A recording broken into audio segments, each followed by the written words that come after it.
St. Patrick's Day, 2019. Thatchers Mcgees, Irish pub. Codfish, Irish breakfast. Beans, some kind of Irish sausage, a scone, scrambled eggs, and fries. St. Patrick's Day. That's the Irish Bloody Mary on St. Patrick's Day. This Irish breakfast, there's a scone filled with butter. You can see that. Wow, it's full of butter. Irish sausage, bangers, scrambled eggs, Irish bacon, and beans. We're here in this pub for St. Patrick's Day.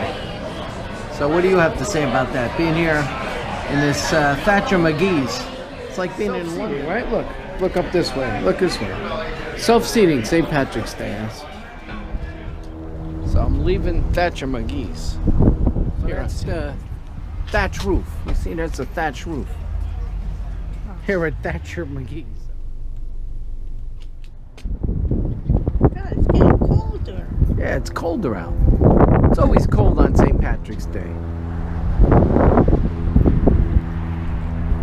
So there's the Thatchers with a thatch roof. So what'd you think of this Thatchers Mcgees? How was your codfish? Yeah, my Irish breakfast was pretty good too. $12, a lot to eat. Tasted pretty good. There was plenty to eat. Beans, there was eggs, beans, scones, and everything else.